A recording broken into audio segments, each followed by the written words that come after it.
Hello, and welcome to this week's Movie Math, where it's money for everybody except Kevin Costner, who has become the ghost of Hollywood future for Francis Ford Coppola. You know, I'm glad the box office is looking up. We want the movie business to do well. But I'm also glad we still have plenty of drama. Oh boy.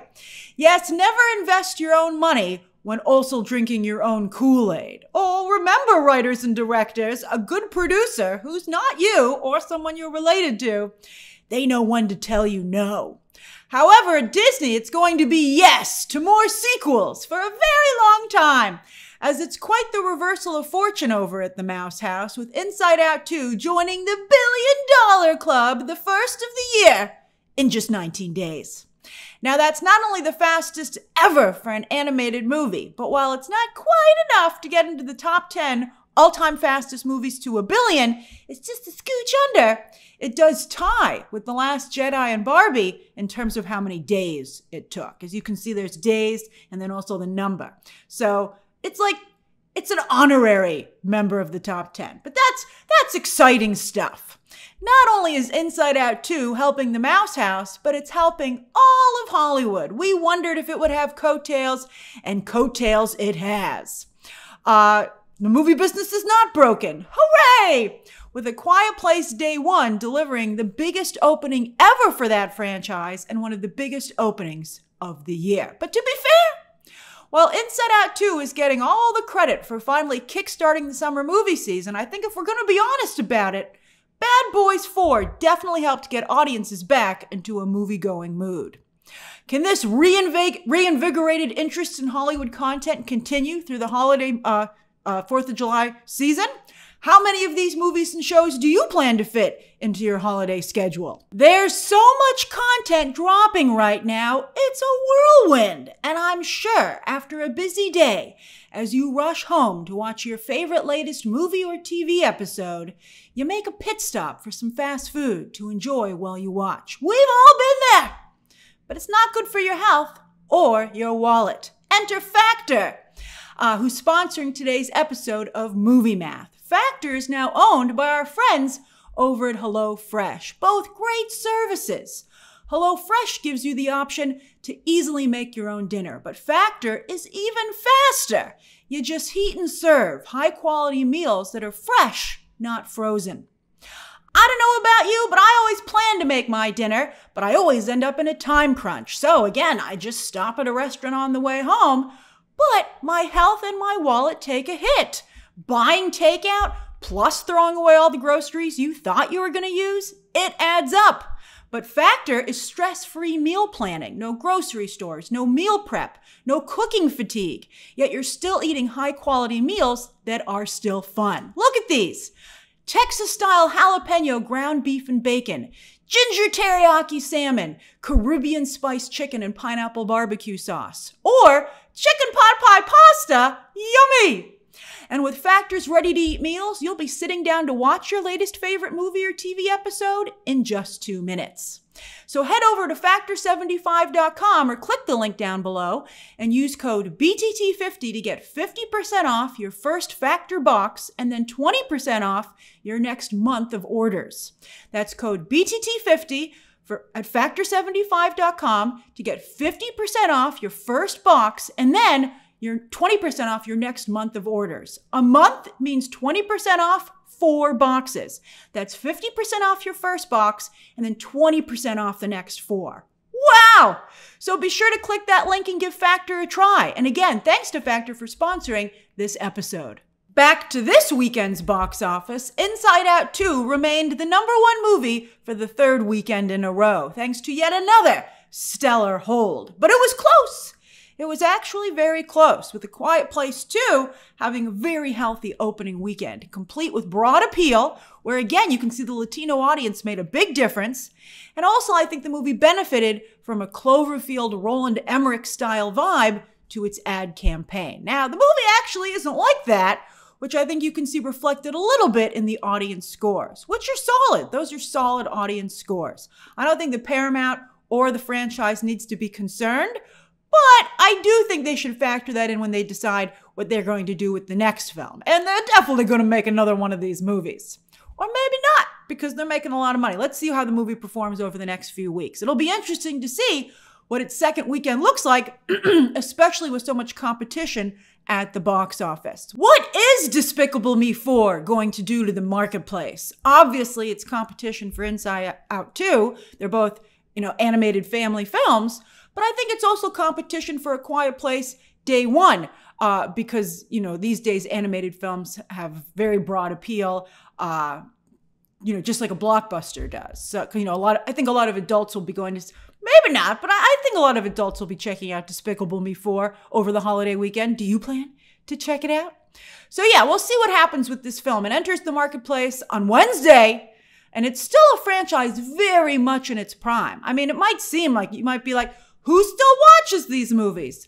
A heck of a ton of people watch them. Although the last one was helped significantly by, as you might recall, a TikTok social media craze, which I remember. I remember going to see the last Minions movie, and it made for a horrific viewing experience because everybody was just in there to be in the theater and get their photo going to see it to post on social media for photos and video. No one actually had any interest in watching the film itself. So again, it was a nightmare.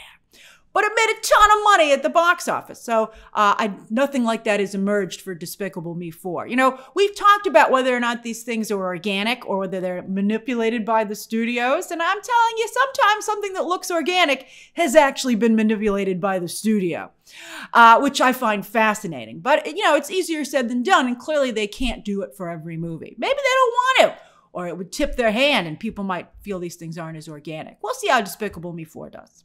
When you look at this franchise, though, you can see that the Minions movies, fascinatingly, have actually opened the biggest, which might be why they're using the Minions almost exclusively to promote the film in all the recent posters and standees, etc. Not Gru and his family. Although, I don't like the way some of these Minions have, I don't like what Compound V did to some of these Minions. But Despicable Me also, interestingly, is largely an overseas franchise. The percentage of its box office that comes from outside of North America is considerable because there's like a European style to the animation. In fact, the Illumination comes out of France. Very interesting. And Inside Out 2, for instance, has already way outgrossed every single entry in the Despicable Me franchise when it comes to domestic box office. So while Despicable Me 4 has an excellent chance of being the second film of the year to join the $1 billion club, it might end up not having too big of an effect on the domestic box office, especially when you have a 5-day movie-going period. I mean, the 4th of July falling on a Thursday is a beautiful thing. Not just for people who want to go on vacation, but for the entertainment business. That's basically 5 days, Wednesday through Sunday. Some people are taking off already. Some people are already on vacation. They're taking off the whole week. That's really good for the entertainment business. Well, hopefully, fingers crossed. And that could allow for multiple movies and shows to flourish. Now, back to A Quiet Place Day One. Let's give it its flowers. No matter what happens going forward, this is another career-defining moment for Lupita Nyong'o after her Oscar win, which was interestingly a decade ago. Good for her. She just kept going. It's been difficult, but this is, I'm sure she feels very rewarded, as she should. While Hollywood could attribute Us's opening weekend to Jordan Peele, and they did, the credit for this opening weekend, of course, partially belongs to the franchise, but also Lupita Nyong'o, who was used almost exclusively to promote the film.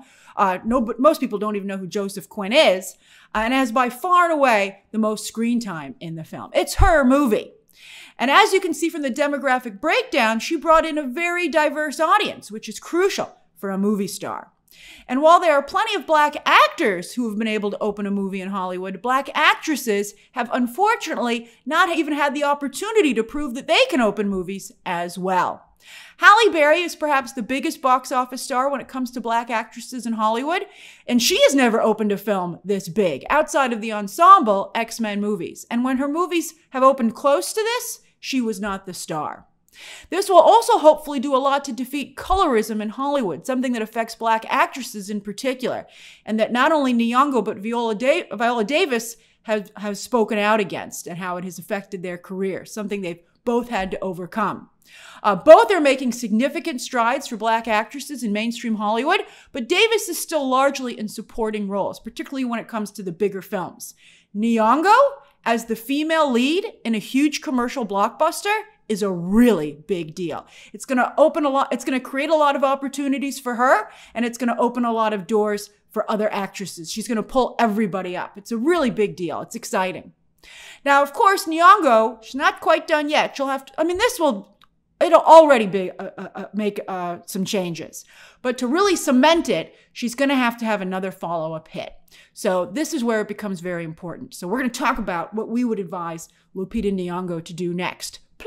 Feel free to play along down below.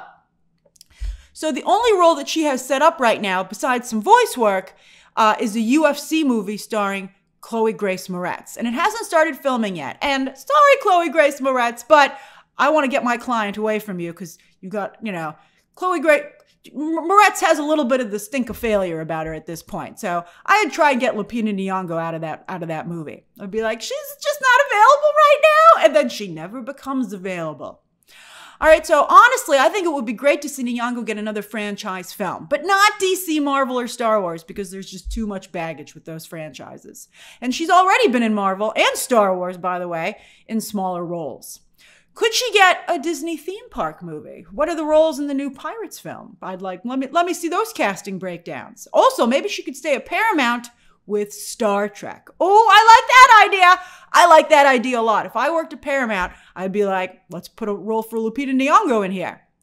Also, if I were Lupita Nyong'o's management team, and I have no allegiances to Paramount or any studio, I just care about my client, I'd look for a best-selling book with a strong female lead, preferably a thriller. And of course, there's always the director route. Let's call up Nolan, Scorsese, Spielberg, and Gerwig and see if they have a role for her in any of their upcoming projects. Now, this is the kind of thing you have to think about when building a career, especially when you're presented with this box office opportunity. Lupita Nyong'o already has the Oscar. She's got both those things going for her now. I hope she makes the next right move. This is very exciting. As for Joseph Quinn, he's already set to start his MCU journey, so he's locked down for the next couple of years as Johnny Storm, not only a key player in the Fantastic Four, but a very good friend for Spider-Man. I mean, if Kevin Feige's doing his connected universe right, his cinematic universe right, Johnny Storm's going to show up in the next Spider-Man movie to hang out with Peter.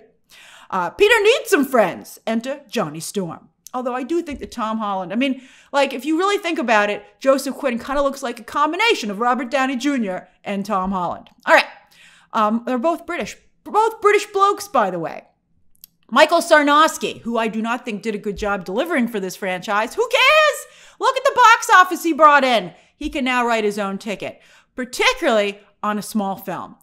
So the way this game is played for writer-directors is that if Sarnoski has any kind of scripts lying around, like Pig, an original idea, now's the time to shop it around. And I don't even think he's that, I think he's talented, but I don't think he's very commercial. If his film is inexpensive, I'd snap it up like that if I were Paramount or another studio, because I can say, from the director of A Quiet Place Day One. And I think if it's a small film, the people who liked the small qualities of A Quiet Place Day One, who are like, I like a quiet little blockbuster, will be like, ooh, let me see, let me check this out. Definitely he can get something fast. And John Krasinski. Oh, I bet Paramount right now is treating him like the king that he is. Paramount fought hard to keep him in-house. And that's why they held A Quiet Place 2 and insisted that it be a theatrical release to keep him happy.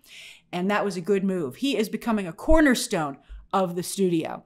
Not only is he keeping this franchise going, but of course, he just delivered If for them, one of the few films this year to cross the century mark, which is particularly impressive for an original film that's not part of any established franchise or IP. And it's doing pretty well on digital as we speak. So wow, if he was, Krasinski was valuable at Paramount before, they're going to love him even more now. They're going to be like, what else can we do for you, John? He can get a parking space. He already probably has an office on the lot, all kinds of goodies. All right, he's made it. He's made it. That's really incredible to not only be a big star in front of the camera, but behind the camera as well. Whew. All right. You did it, Krasinski.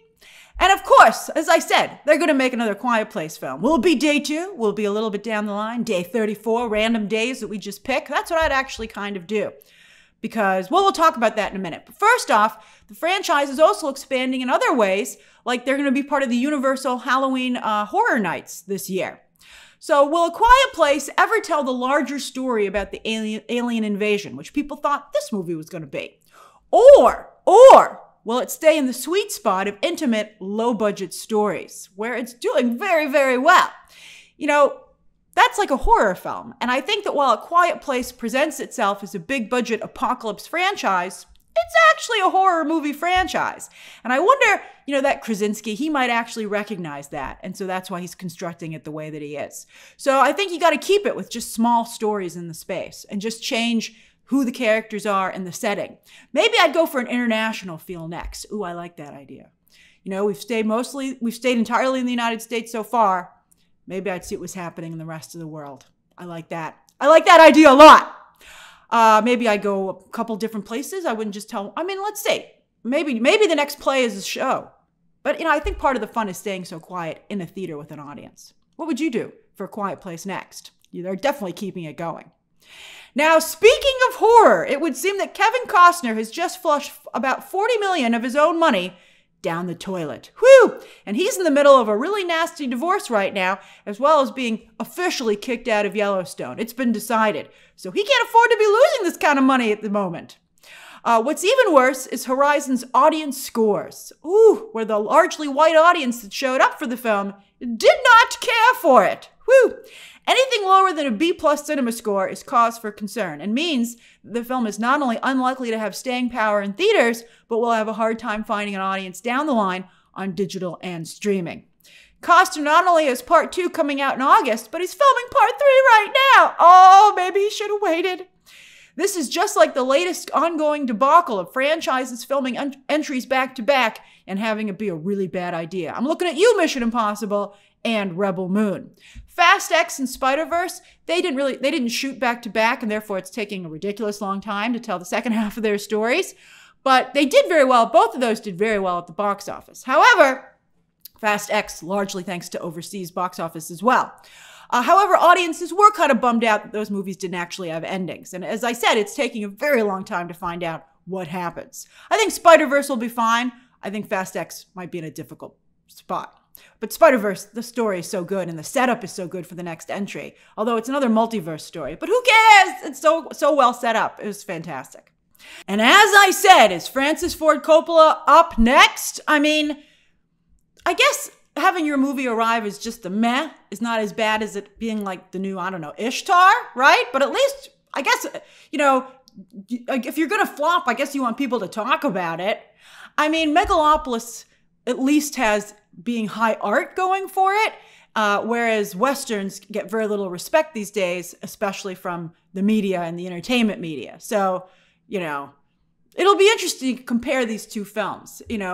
There's the Western versus the art house film, conservative versus liberal. I think that'll be, if this is even a conversation we end up having. They might both be, complete duds. Will Warner Brothers still release Part 2 in theaters this August, right? Or will they send Part 2 and Part 3 straight to digital or Max? And do they even have that option? It's very likely that the deal they made with Costner demands a theatrical release. However, does that benefit Costner? Does he want to have further box office embarrassment? What do you think would be least embarrassing, right? To suddenly send these movies to digital, or to keep going to the theaters where he's probably going to have, deeply lessening returns with each installment, because these audience scores show that there's no reprieve coming. It's not like people are going to discover Horizon. I thought it was okay. I think a B- is aggressive. I would give it a B, between a B and a B+, to be honest with you. I thought it was fine. I thought it was more of a streaming show. And maybe it would have been better received if it had been on Max. But this is what Costner decided. And this is the bed Costner made, and now he has to lie in it. All right, as for the rest of the box office, Bad Boys 4 also continues to impress with another incredible hold as well, and is likely to still do solid business over the holiday weekend, proving that Sony was right when it comes to business decisions to not put it on digital just yet and keep it theatrical only. The bike riders in Garfield are also going to both take a run at the holiday weekend, with both set to not hit digital until after on Tuesday, July 9th. I think that was a mistake for Garfield. Like, what are they thinking over at Sony? That if you got sold out of Inside Out 2 and Despicable Me 4 this coming weekend, you'll go see Garfield? I mean, I think Garfield would have been better positioned to go to digital for the holiday weekend, so it would be a at-home alternative for families if they didn't want to go to theaters. Turn on Garfield, let's face it, in the background. But hey, you still paid for it. What would you have done with Garfield? Would you have tried to make a run? I mean, I think it's ridiculous. With Inside Out 2 and Despicable Me 4 in theaters, I mean, how many screens will even be left for Garfield, to be honest? And sure enough, with those subpar critic and audience scores, Yorgos Lanthimos and Emma Stone's latest film added close to 500 theaters in its second weekend and fizzled, with an extremely weak per-theater average. They'll both be fine, obviously, but I do think they undercut the capital they just earned with Poor Things. And Jesse Plemons, we love you so much. Why can't you pick a good project? It's crazy. You're not even getting a ton of awards noms, Plemons. I mean, if anyone should call up Christopher Nolan, it's you, dude. I mean, wow. If I were his agent, I'd be like, you gotta find a place for my boy Plemons. Look at him. He went on the Ozempic and everything, man. Put him in. All right, over on streaming, I guess Nielsen was too busy monitoring the presidential debate and getting ready to go on vacation for the 4th of July, they're a U.S. company, to release their latest chart. They just didn't release it. They were like, no ratings this week, even though they're already a month behind. Come on. Will they release charts next week? Because it'll be officially a holiday week. I mean, we'll see. They usually release their charts on Thursday, and that's the actual 4th of July. Now, are they just going to skip these weeks? Or are they going to release them all close back to back at the last minute? Like, what's going to happen? I don't care about the weekend, the weekend that was supposed to release today. But the week that's supposed to come out next week is the first week of June, where we wanted to see how The Acolyte did when it debuted. So, come on, man. Again, you're already a month behind. This is ridiculous. And since you're so far behind, why couldn't you have published the charts? All right, but Netflix is a machine, and their charts came out, of course, like clockwork. While Trigger Warning is no mother, it did match almost exactly the debut of Atlas, proving that Jessica Alba can make a play for Jennifer Lopez's crumbling streaming empire. Then over with shows, Netflix had no real content this past week, and don't have much content this week either, which has allowed Bridgerton to continue to dominate, even if it is a soft domination. But wow, the rest of this chart, those numbers are ridiculously low. Then on iTunes, Furiosa can breathe a sigh of relief that it debuted at #1. Finally, some good news for that movie. Not good enough, though. But, at least it's not a total embarrassment. While the entire top 10 is recent theatrical releases, as you can see. Why is Ghostbusters so high? Well, it's on sale. Ghostbusters, by the way, is the second house to be announced for Universal's Halloween Horror Nights this year. You do plan eventually to have some Universal properties on this tour, right? I guess Universal is making a ton of money off of licensing deals, and they do have a history of promoting other studios' scary franchises. Although, I gotta say, these two properties don't seem that scary to me. I thought A Quiet Place was a great idea, but when you add Ghostbusters, you're like, it's getting pretty PG-13, man. It makes me wonder if they're trying to get more families to do their Halloween event over at Universal, which typically has skewed extremely adult. Whereas Disney, of course, has Mickey's not-so-scary Halloween party and the vastly superior Boo to You thing over at Disney's California Adventure, which is really great. And I wish they had that in Florida as well. Why don't they? But anyway, the Disney event has the not-so-scary Halloween skews very young, whereas, the Universal one has skewed extremely adult. So with Universal moving a little bit more into the family territory, they might be trying to even further drink Disney's theme park milkshake. It's a solid idea if that's what they're trying to do. Have you ever brought any little kids to Universal's Halloween event, and how did they take it? All right, as for this coming both events I think are great. As for this coming holiday weekend, the 4th of July kicks off Wednesday with Despicable Me 4 in theaters and the new Beverly Hills Cop on Netflix. Then on Friday, we have again one theatrical release, one Netflix release, with A24's Maxine hitting theaters, with them trying to have another box office hit after Civil War earlier this year. I think they might do it. And then also Netflix has the imaginary coming out of Japan. I reviewed that film. You can check out that review on my channel. As for shows, The Acolyte, The Boys, and House of the Dragon will all continue. The Boys releases an episode on the 4th of July. It's a doozy. And I think that we can all agree that The Bear Season 3 really sucks. So that's going to open up the space for everybody else, because people who were going to be binging that over the holiday probably will not. Netflix has so as for new shows, Netflix has docuseries The Man with 1,000 Kids on Wednesday. While on the 4th of July itself, there's some holiday-esque programming, with Netflix dropping a new season of Barbecue Showdown and ESPN airing the Joey Chestnut Lists, Nathan's iconic hot dog eating contest. That's right, they kicked him out because he has some vegan hot dog advertising deal. But that's all right. Joey Chestnut rebounded hard with the promise to appear on a live Netflix event on Labor Day, which is another hot dog eating contest. So I don't know if Labor Day is really a hot dog eating contest I think this is not going to work. And I think hopefully Joey Chestnut will be back next year. What do you think? Do you think that Joey Chestnut can have the same effect on Labor Day as he does on the 4th? I mean, they're both hot dog holidays, but this is not the same. Coney Island's a big part of it. All right, so anyway, that's this week's Movie Math. What have you been watching? What do you plan to watch, both for you, those of you having the holiday weekend, and the entire rest of the world that is not? And which movies and shows do you think will be the big winners over this period? Share your thoughts down below, subscribe today, and of course, as always, you can check out some more videos right now.